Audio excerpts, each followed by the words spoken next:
posibilidad ng tagumpay o kabiguan, ng ligaya o lungkot. Kaya marapat lamang na tanggapin si Jesus bilang tagapagligtas at Panginoon. At matapos yun ay panariwain ang katapatan at paglapit sa Kanya bawat araw o day by day. Ang day by day ay naglalayong umalalay sa pang-araw-araw na pamumuhay. Narito po si Kuya Ed Lapis sa mensaheng pinamagatang How to Apologize.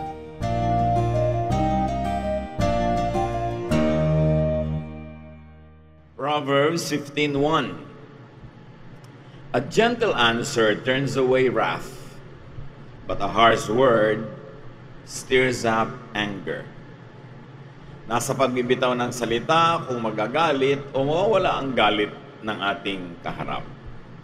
Napakarami nating kuminsan na nasusuot ng mga problema, may nagagalit sa atin, at kung marunong lang tayo humingi ng tawad agad, ay hindi na sana lalaki pa ang gulo.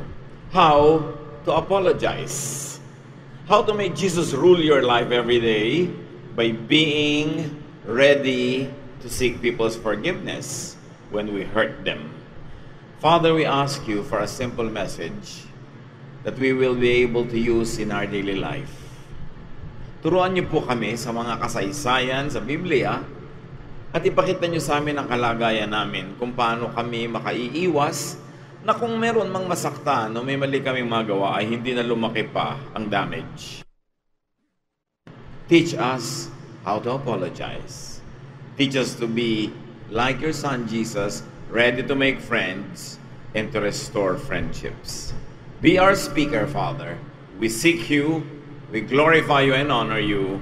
In the name of your Son, Jesus our Lord, our friend, our Savior. May kasabihan, a stitch in time saves 9. Pag marunong tayo magsulse, tumahi, mag-repair agad sa tamang oras, imbes na 10 o 9 na sulsi ang gagawin natin, isa lang enough na. Kahit sa sakit, pag maaga mong nalaman na may karamdaman ka, mas mabilis ang pagpapagaling, mas mabilis ang management. Kaya dapat tahiin agad, sulsihin agad kung may parang mapipilas, kaysa antayin mong mapunit ng malaki, mas mahirap mag-repair. Sa kasaysayan na ating tutunghayan ngayon, kasaysayan ni Nabal, he made a big mistake that could rip his whole family apart. His very wise and beautiful wife Abigail does a stitch in time. And the question is, will she save 9? Imbes na 9 stitches, isa lang, pagtama at mabilis ang paggawa. Ganyan ang ating matututunan kay Abigail. 1 Samuel 25:2-9. Nabal was a very rich man who lived in Maon.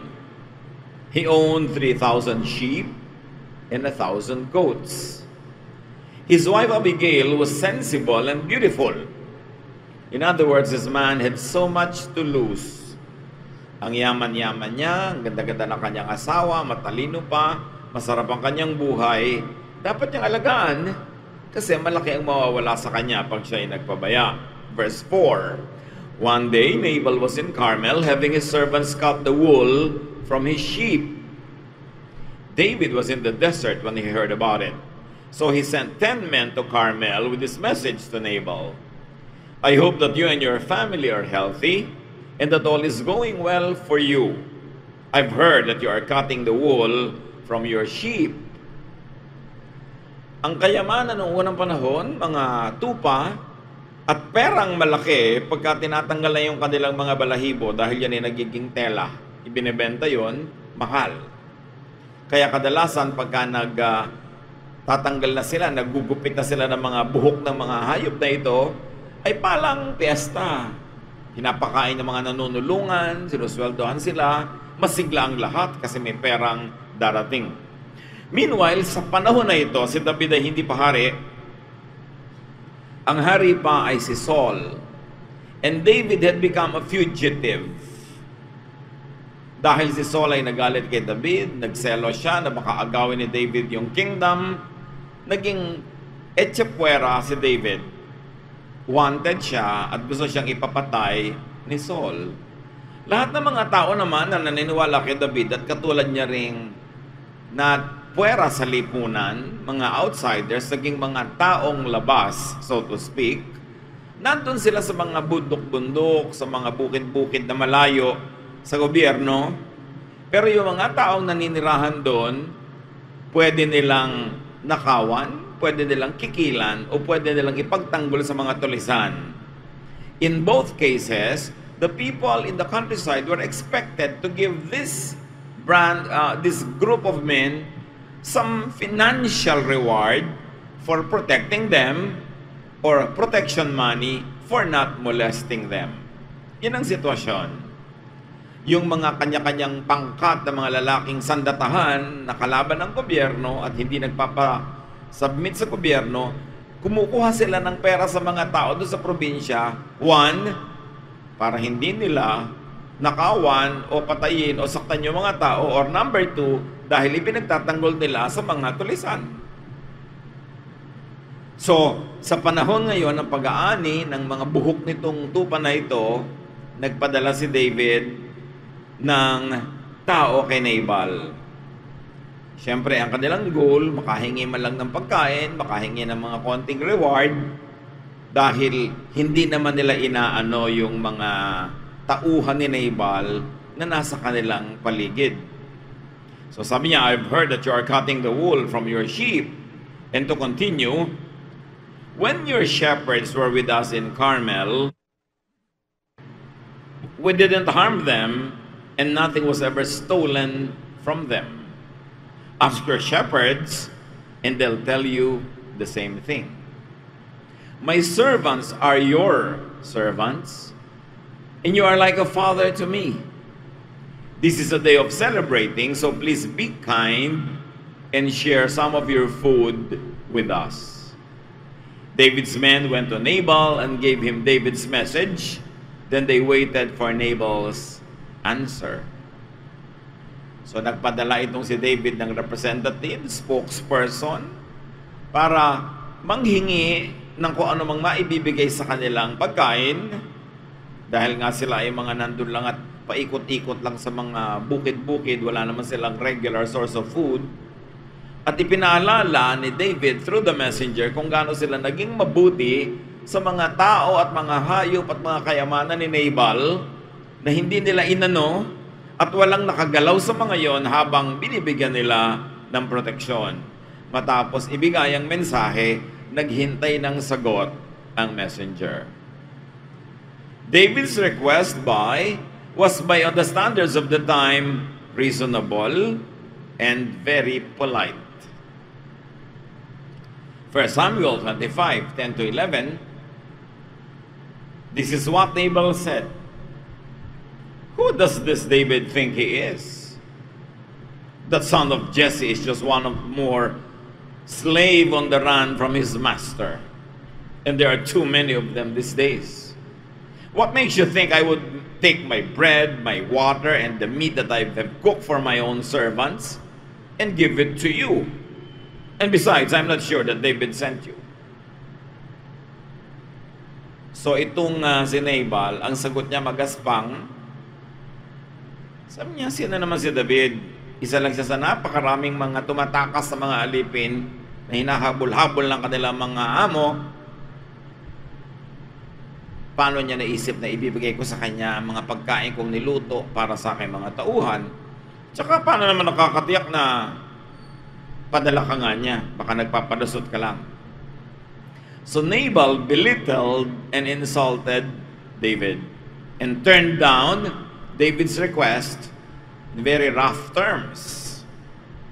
1 Samuel 25, 12-13, the men returned to their camp and told David everything Nabal had said. Everybody, get your swords, David ordered.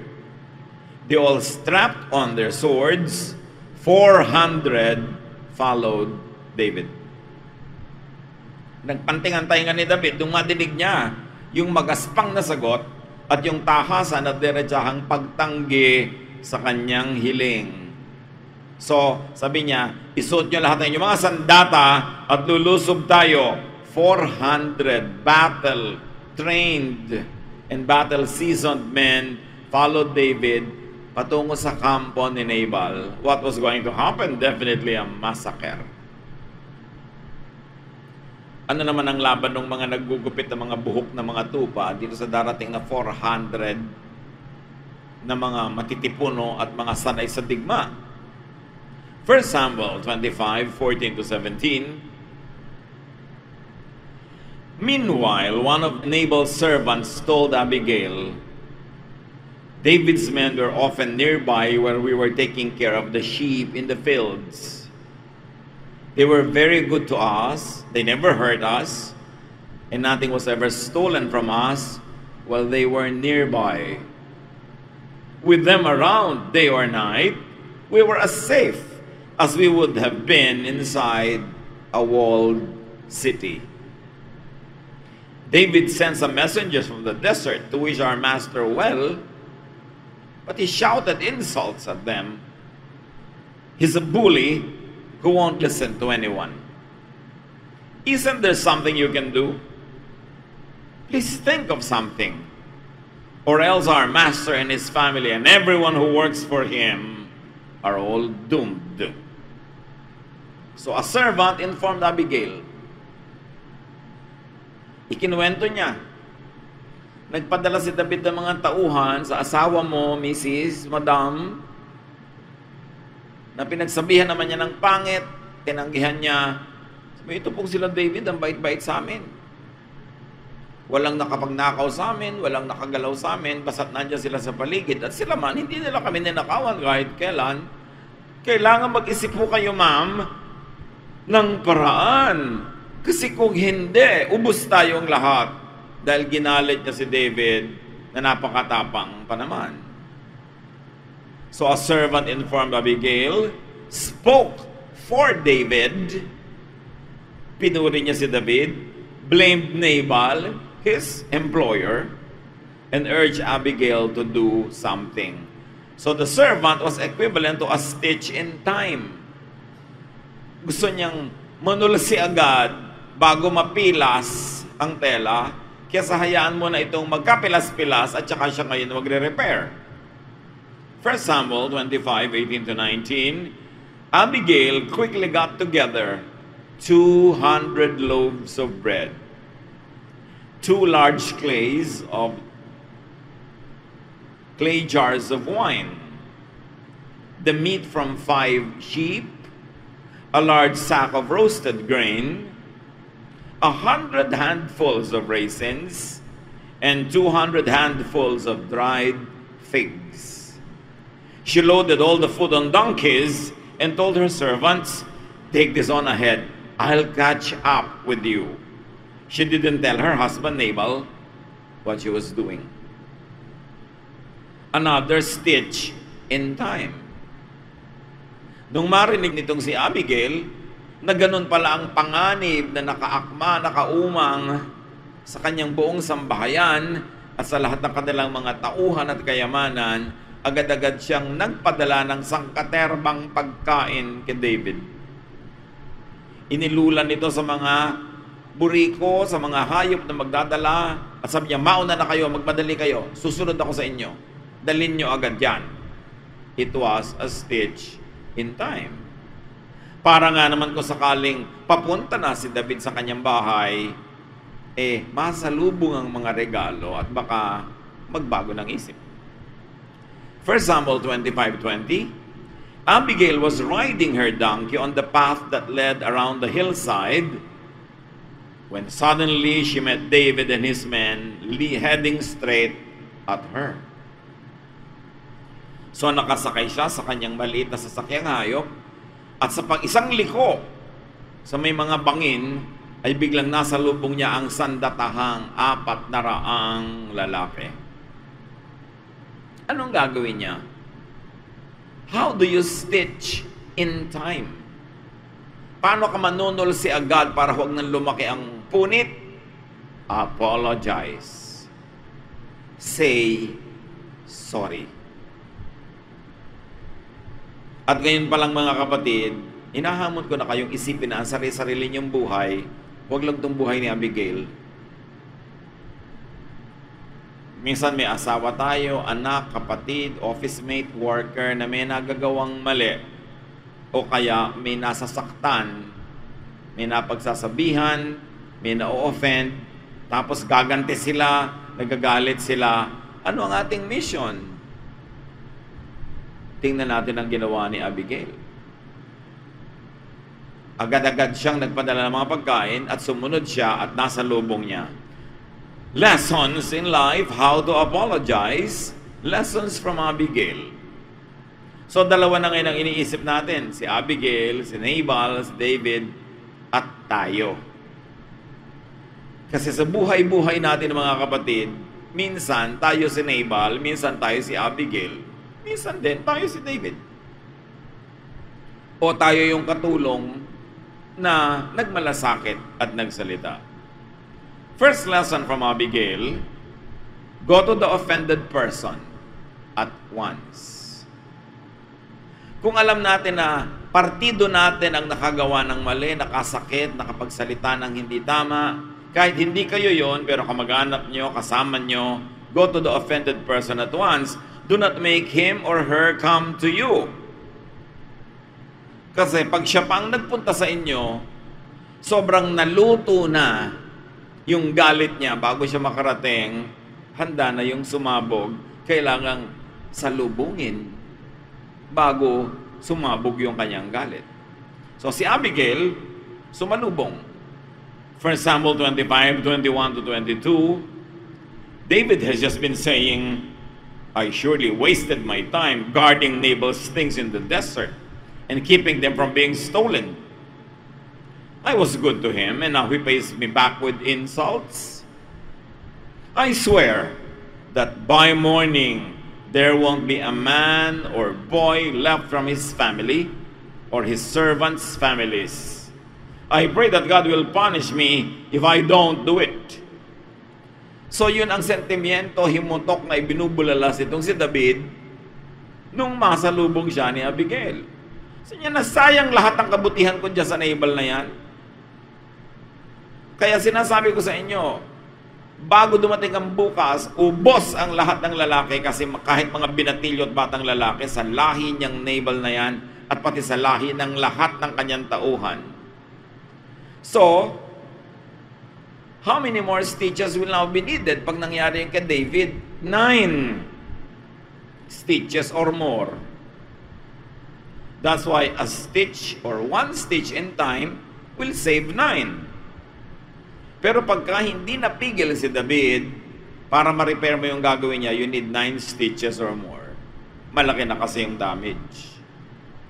Gaano karaming damage sa pamilya natin ang lumaki kasi hindi tayo lumapit doon sa nasaktan. 1 Samuel 25, 23 to 24. Abigail quickly got off her donkey and bowed down in front of David. Ito si Abigail, kaya ganda-gandang babae. No doubt, naligo pa siguro, nagpabango, kaya pinauna pa yung mga tauhan niya. At pagkatapos ng makita si David, ay bigla siyang bumaba sa kanyang sasakyang hayop at yumuko sa lupa. How to apologize? Be humble. Pag nabalitaan natin na meron palang sama ng loob o galit o meron tayong nagawang mali o ang ating tauhan o ang ating kamag-anak, tayo na agad ang lalapit at tayo magpapakumbaba. Meron naman lalapit ka pero mayabang pa. Oh, lumapit ako sa iyo. May ganun pa, may inis ka lalo. Pasalamat ka nga, nandito ako ngayon. Parang ganon. So siya, yumuko sa lupa.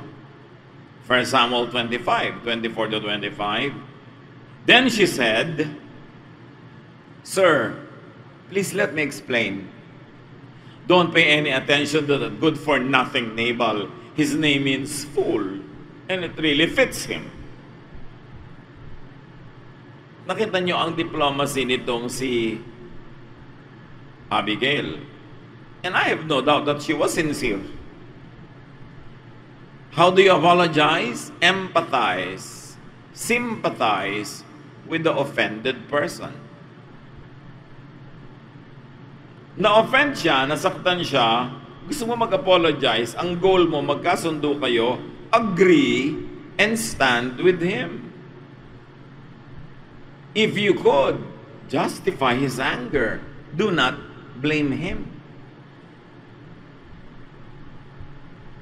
Merong mga hotel, ang daming lamok, pag isinumbong mo dun sa clerk sa baba, baka naman iniwan yung bintana nakabukas. Ikaw pa sisisihin, talagang maihuhulog mo siya sa bintana. O maiipit mo siya ng bintana, o tutukain mo siya, kunwari ikaw yung lamok. Kasi hindi siya nag-empathize. Merong nabanlian na ng kape, sasabihin pa ng waitress, ang arte-arte niyo po kasi ma'am eh. Kama ibubuhos mo rin sa kanya yung natitira pang kape. Pag may nagre-reklamo at galit at lalo't alam mong may point naman siya, agree with the person. May point po kayong magalit, ma'am. Tama naman po na na-offend kayo. Ganon. Naging pabaya nga po ang aming mga empleyado. May ipis nga po ang inyong pansit. Hindi yung, baka naman kayo naglagay ng ipis dyan, gagawin mo pa yung tao. So, you take the side of the person who is hurting. Kasi pag lumipat ka na sa side niya, nawala na siya ng kalaban, nanatili kang naninindigan, kinukontra mo pa siya, di nananatiling ikaw yung kalaban. Anong apology yun? Pinapalala mo lang yung gera, mabuti pa, hindi ka na lang humarap. At sabi ni Abigail, I didn't see the men you sent. Ganon. May katuwiran ka magalit, pero ako naman, hindi ko naman nakita, nakakausap man lang, yung ipinadala niyong mga messenger. How do you apologize? Explain what went wrong. Own the responsibility. Modista ka, couturier ka, hindi mo na i-deliver sa oras ng kasalantrahe, explain what happened. Hindi yung biglang sasabihin mo, kasi ang arte-arte mo naman, dami-dami mang buntot-buntot ng saya na gusto mo, kaya hindi tuloy umabot, di lalong nagalit sa'yo yung kausap mo. Sisihin mo ang iyong sarili o ang iyong anak o ang iyong asawa, sino man yung kapartido mo. Do not blame others, and very especially, do not blame the offended person. Kasi magagalit siya. Kaya ito napakahalaga, lalo sa inyo na may mga kumpanya, may mga tauhan, may mga empleyado. Empower your staff or your workers to own the responsibility. Kung minsan, lalo't mga empleyado yung nagkamali, sila man o kasamahan nila, sa takot na mamultahan, sa takot na ma-salary deduction, sa takot na mapagalitan, ang sisisihin nila yung customer. Para hindi mapunta sa record nila na sila yung may mali. Pag gano'n ang ginawa mo sa empleyado mo, mawawalan ka ng customer. You must empower your people to own the responsibility. Ay, pagkukulang po ng aming kumpanya na nangyari sa inyo yan. Pagkukulang po ng aking kasamahan, kamalian po namin. Hindi yung, baka naman po kayo mali. Ganyan. Magagalit lalo siyempre yung tao. And do not punish your staff or your workers when they own the responsibility. It is one step backward. Nagmukha kayong hindi magaling na grupo, but it's 2 steps forwards after that. Kasi pag natanggal nyo yung galit nung na-offend, babalik pa siya, may return business kayo, may customer pa kayo. Pero yung sa takot mo na ikaw ang masisi, siya ang sinisi mo, baka umalis na lang yun, pero hindi na yung babalik, ipapamalita pa niya na wala kang kwentang negosyo. 1 Samuel 25, 26-27, But please take this gift of food that I brought and share it with your followers. Remember, tambak-tambak yung ipinadala ni Abigail. How to apologize? Pay. Ay, matabang po pala at malamig na yung kape namin na naibigay sa inyo. Papalitan po namin at 2 na ang ipapalit namin. Sasamahan ko pa ng sandwich. Pag meron kang pagkukulang at meron kang mali, you pay. You give gifts. You don't just say, sorry. Yun lang, sorry lang. Walang regalo, walang bayad. Anong mapapala ko na patawarin kita? Wala akong mapapala. So bakit kita papatawarin? At saka, nagkamali ka sa akin? Nagpa-reserve ako ng hotel. Pagdating sa hotel nyo, puno kayo. Tapos sorry lang? Eh di dapat sabihin nyo, ititira po namin kayo sa bahay ng may-ari ng hotel. Bumalik kayo next week. 1 linggong libre. You should pay. Hindi pwedeng sorry lang. Noong 1970s, ang Bayanihan Dance Company magkakaroon ng performance sa Russia. Naiwala ng Pan American Airlines ang mga costumes ng dance troupe. Nag-perform sila na walang costume. Then later on, dumating, inulit nila yung performance with costume. Nag-iyakan yung mga audience, nakita ang ganda pala nung show na to. Na-miss namin kung yung costume hindi dumating. Sinabi lang ba ng Bayanihan ng Pan American na sorry? No. Binigyan niya ang company, ang Bayanihan Dance Company, ng round the world ticket for everybody. Ganon ang nagkakamali. Hindi sorry lang, tapos yun lang. Tapos na. Pay. 1 Samuel 25, 26 to 28, the Lord has kept you from taking revenge and from killing innocent people. Please forgive me if I say a little more. How do you apologize? Formally, clearly, request for forgiveness. Patawarin niyo po ako. Pagpasensyahan nyo na po, malinaw. Hindi yung vague. Parang humihingi ka ng sorry, hindi mo na humihingi ng sorry, hindi clear. Dapat clear. Because you owe the responsibility, you own it, and you pay, and you formally ask, patawarin nyo na po ako. 1 Samuel 25, 28 to 31, the Lord will always protect you and your family, patuloy ni Abigail, because you fight for Him. I pray that you won't ever do anything evil as long as you live. The Lord your God will keep you safe when your enemies try to kill you. But He will snatch away their lives quicker than you can throw a rock from a sling. The Lord has promised to do many good things for you, even to make you the ruler of Israel. The Lord will keep His promises to you, and now your conscience will be clear, because you won't be guilty of taking revenge and killing innocent people. Anong ginawa dito ni Abigail, and how do we apologize? Encourage the offended person to forgive you. Make forgiving attractive and beneficial to him or to her. Kaya sinabi ni Abigail, you're a great man, and you will do even greater things. Huwag mong dungisan ang iyong pangalan at dangal. Huwag mong dumihan ang iyong kamay ng maruming dugo. Pag pinatay mong lahat ang mga taong ito, so, ginawa nila sa'yo. Bagamat malaki ito, pero mas malaki pa ang naghihintay sa'yo na kadakilaan. Kaya huwag mong i-disqualify ang sarili mo doon sa pagpatol mo dito sa pagkakamali na ito na tinatanggap naman naming mali. Narito ako at nagbabayad. Sorry talaga.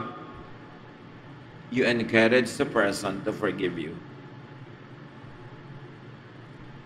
by letting them see the benefits of forgiveness.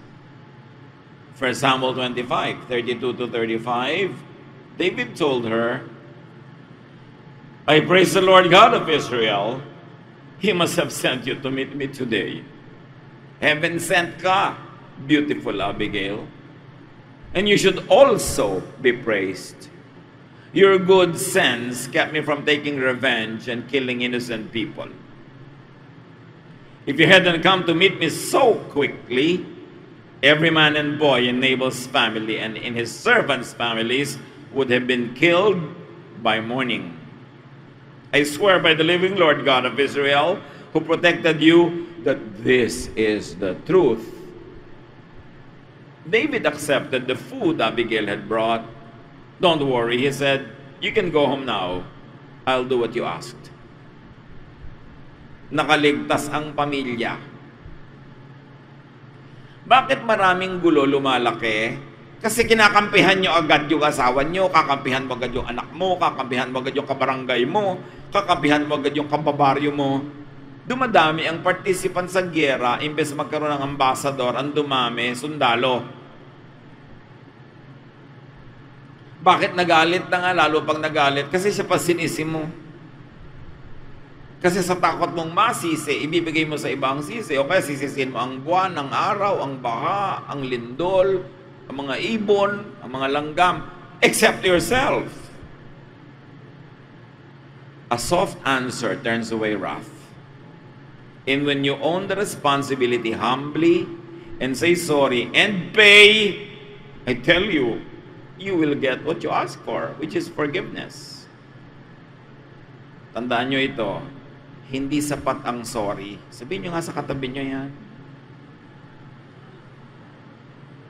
Merong asawa, 3 buwang hindi uuwi, tapos sasabihin sa wife, sorry. Yun lang. Eh kung pagsabi mo naman sorry, may inyabot kang brilyanting sing-sing, baka madali-dali ang pagpapatawad sa'yo. At pag nagagalit yung asawa, sabi mo, yan lang nagagalit ka na, pwede mo sabihin, alam mo, tama ka talaga magalit. Mali talaga ako na umuwi ako ng ganitong oras. Sorry. By the way, eto ang pansit. So, dadali. Hindi yung ikaw na nga ang may kasalanan, ikaw pa yung galit o naggagalit-galitan para mabaligtad mo siya at nang hindi na siya magalit pa.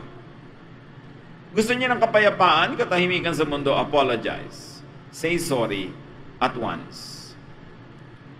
Yang sorry, parang quick-drying cement o kaya parang yung mga quick-drying mga pandikit, no? Ang bilis tumigas. Pag di mo sinabi agad yung sorry, hindi mo na masabi, ayaw na lumabas sa bibig mo. Pag nag-sorry ka agad, within the first 3 seconds, madali pa yon. Pero 1 minute later, mahirap na yon. Eh pag inabot pa ng bukas, ang hirap-hirap na. Kaya may mga pamilya kung minsan, 3 taong di nag-uusap eh. May mga magkakaibigan, sayang ang pagkakaibigan, inabot ng ketagal-tagal. May mga empleyado nagkamali, ang nagiging ending, nagre-resign o tinatanggal. Kung nag-sorry lang sana agad, sorry na, basag ko lang naman po ang buong building. So, heto po ang bayad. Diba? Ito ang gagawin ko. Sa takot na managot, ayaw tanggapin ang pagkakamali. That is not the right way. You really want peace in life? Say sorry at once and pay within the limits of what you can afford. At kung ikaw naman si David, pag nag-sorry na yung tao, forgive na. Lalo asawa mo, tatay mo, anak mo, kapatid mo, nag-sorry, forgive na. Ano pag gusto mo, pahabain pa? Kailan mo papatawarin pag namamatay na o naghihingalo ka na tsaka nagpapatawaran? Ang haba-haba ng buhay, hindi nag-uusap. Kung kailan namamatay na sa ospital, tsaka pa ipapatawag o dadalawin para lang mag-uusap. Sayang naman. Sayang yung kaligayahan, sayang yung fellowship, sayang ang saya. Accept peace offerings. Yung iba naman, inaabutan na nga ng pansit, ihahagis pa yung pansit. Anong tingin mo sa akin? Pansit lang? Masaya na? Hindi, may siopaw pa. Pagka may effort yung tao, appreciate nyo yon. Yun naman, kung talagang gusto nyo magkasundo pa kayo. Ngayon, kung nag-iinarte ka lang para dagdagan pa ang panunuyo, huwag ka na mag-inarte. Tanggapin mo na yon, tsaka ka na lang bumawi. Kasi kung minsan naman yung iba, playing hard to get pa. Tatagalan pa yung tampo, tatagalan pa yung galit. Everybody suffers. Be wise. People around us will commit mistakes if they haven't yet. There's only one reason kung ba't nagkakatagalan ng samahan. Because people forgive. Not because people don't commit mistakes. We all commit mistakes. But people forgive, kaya nagkakatagalan. Merong mag-asawa, 70 years wedding anniversary. Tatanungin mo, ano pong sikreto na inyong pagsasamahan? Mukhang perfect na perfect yata ang inyong husband. Naku, hindi perfect yan. Kaya kami 70 years kasi lagi ako nagpapatawad. Yun pala ang sikreto. Pag tinanong mo naman yung lalaki, yun din ang sasabihin. Kaya kami nagkatagalan. Lagi kong pinapatawad dyan. Walang perfect. Sa mga kaibigan, sa mga workers, sa kasamahan, wala nun. Kaya kayo magkakatagalan pag nagpapatawaran. At lalong-lalo na kung nauuna kang humingi ng tawad kung ikaw ay mali. Think of people you know na nagkalayo kayo dahil hindi ka nag-sorry. O kaya nagsosorry na siya, ayaw mong pantanggapin. Sayang ang friendship. Dear God, teach us how to apply this in our lives. Golden lessons from Abigail and from David too. At turuan mo rin kami sa pagkakamali nitong si Nabal na huwag kami maging tulad niya na dahil sa aming mga kamalian, wala nang ginagawa yung mga Abigail ng buhay namin kundi to make up for us, to speak in our behalf, to say sorry in our behalf, and to sacrifice, paying for our mistakes. Teach us to learn from the characters in this story. Even from the servant who very quickly brought the problem to the attention of Abigail. Turuan nyo kami na kung kami magsusumbong-sumbong, ang uwian ng aming pagsusumbong ay kapayapaan at katahimikan, hindi lalong lumaking gulo. Pagbulay-bulayan natin mga kapatid ang leksyon mula sa characters na ito. Let's bow before the Lord and spend enough time thinking about our own lives, how we can become a Nabal, a David, mapusok, nagalit agad, buti na lang at sinalubong ng isang Abigail. Think about how you could do an Abigail or a servant. Teach us, Lord. Hindi pang-entertain lang ang mga kwento sa Biblia para kami turuan. Bigyan nyo kami ngayon ng karunungang maunawa kung ano ang leksyon para sa bawat isa sa amin. Be with the Lord in silent reflection.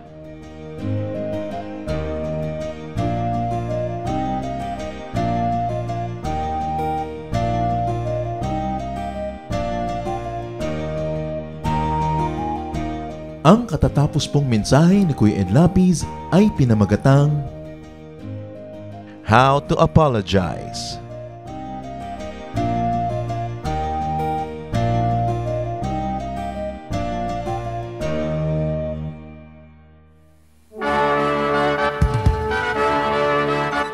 Halina't sama-samang sumamba at magdiwang sa Day by Day Jesus Celebration kasama si Kuya Ed Lapiz.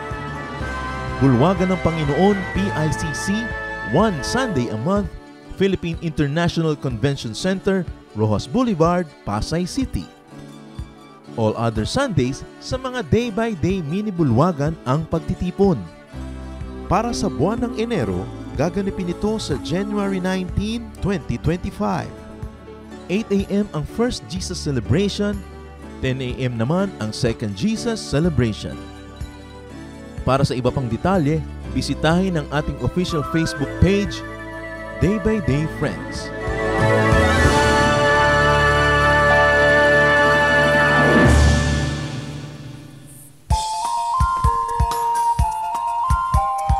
Ito po si John Arrieta at inaanyayahan po namin kayo na dumalo, makisaya at makipahinga sa ating Jesus Celebration sa Day by Day South Central.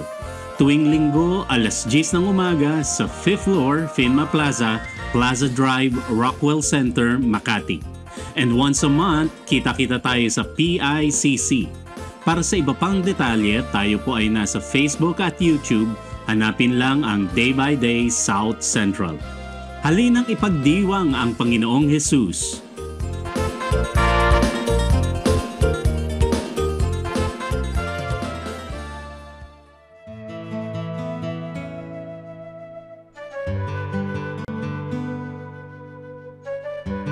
Bakit ang mga Pilipino hindi matapos ang usapan sa text?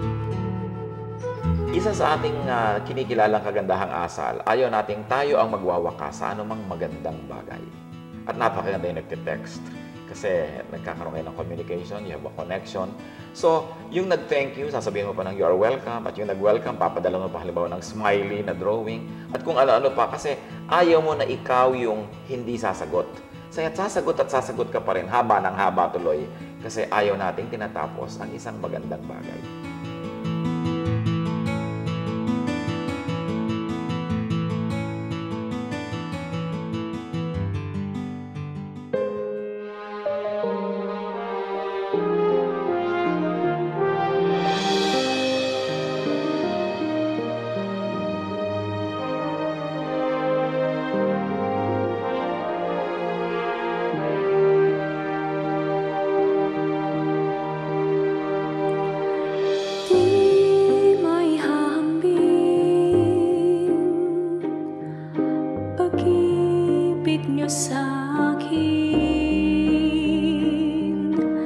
Di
kahinahunan yung ibigay.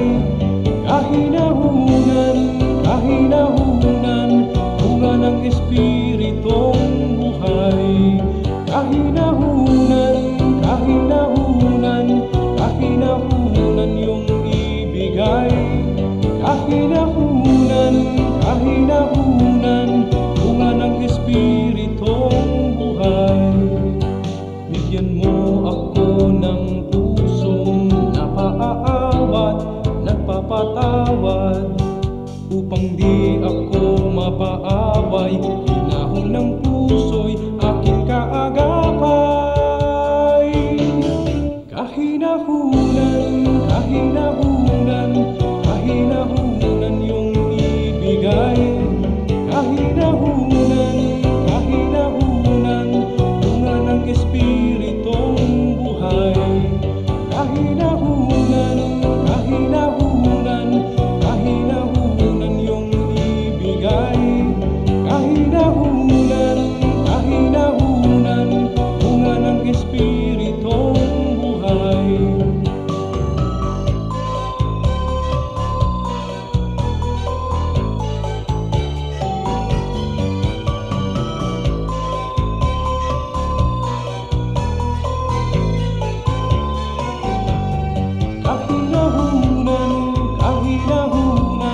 Kahinahunan yung ibigay.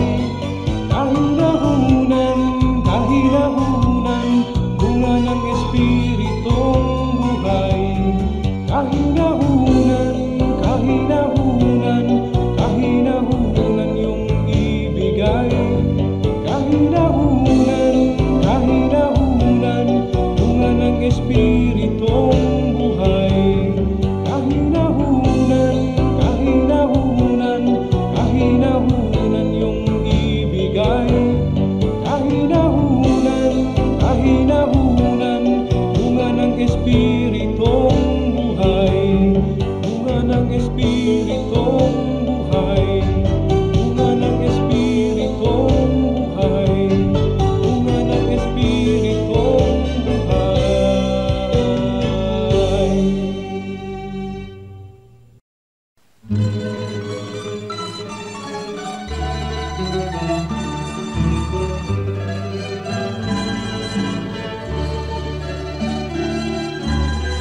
Mga gawa niyo sa aming buhay, tuwin ay naaalala.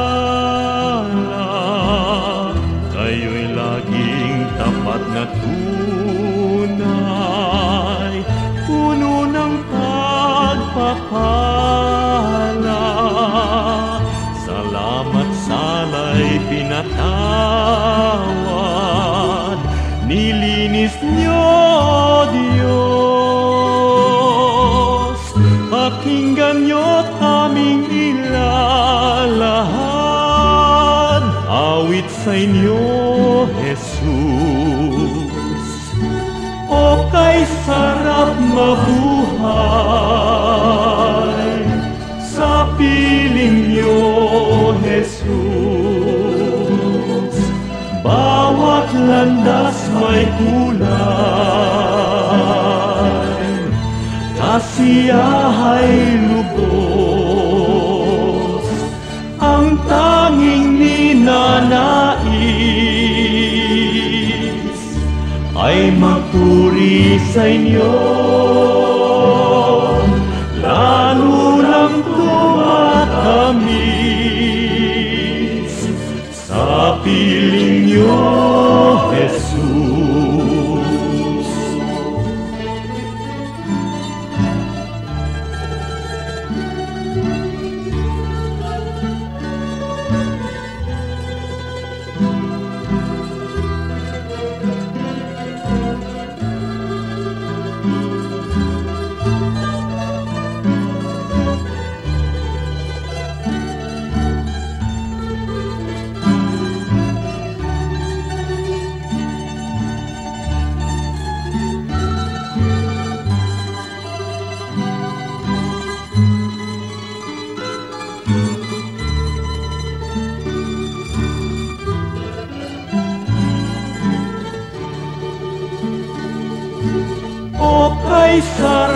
mabuhay sa piling niyo, Jesus. Bawat landas may kulay, kasiyahay lubos, ang tanging ninanais ay magpuri sa inyo, lalo lang tumatamis sa piling niyo, Jesus. Bawat hakbang ay mayroong awit, bawat pintig ng puso, mga himig na makalangit sa damdami bugso. Lumipas man ang aking buhay, awit di matapos, sa langit man ay iaalay. Pakinggan niyo, Jesus. O kay sarap mabuhay sa piling niyo, Jesus. Bawat landas may kulay, kasiyahay lubos, ang tanging ninanais ay magpuri sa inyo, lalo lang tumatamis sa piling niyo, Jesus. Lalo lang tumatamis sa piling niyo, Jesus.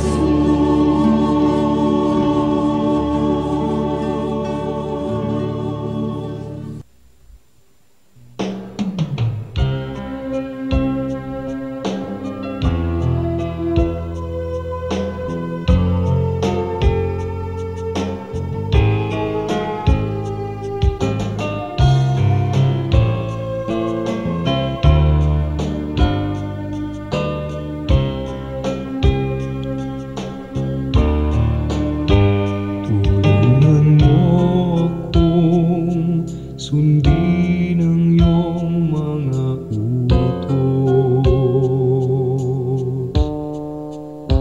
Tulungan mo akong ang buhay ko'y maiayos,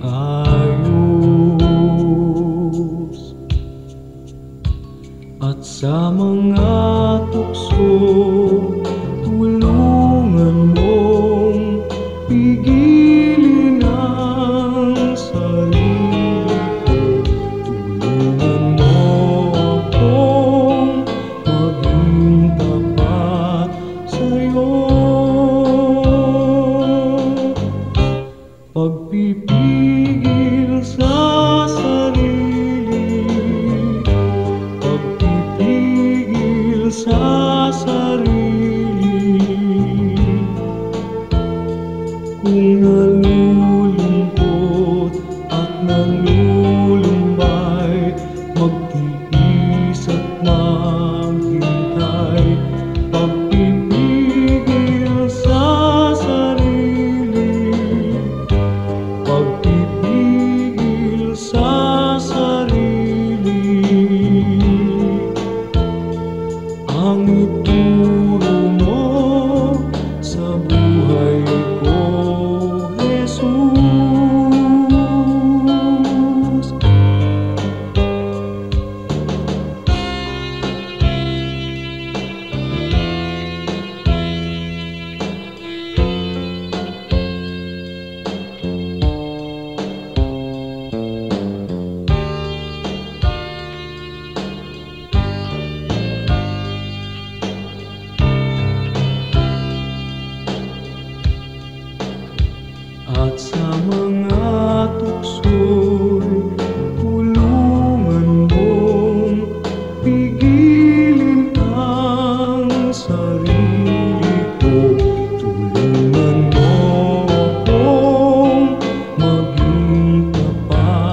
ituro mo sa buhay ko, Jesus.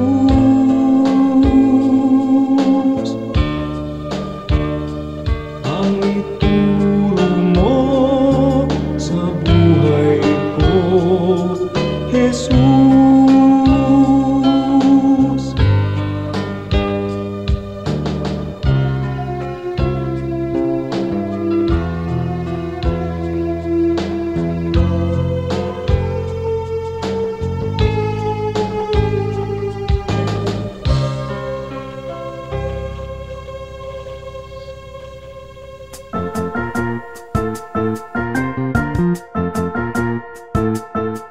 Oras na po para pansamantalang magpaalam ang programang Day by Day. Tayo po'y magsama-sama tuwing ika-6 hanggang ika-7 ng umaga, araw-araw. Magandang umaga po at mabuhay ang Panginoong Hesus!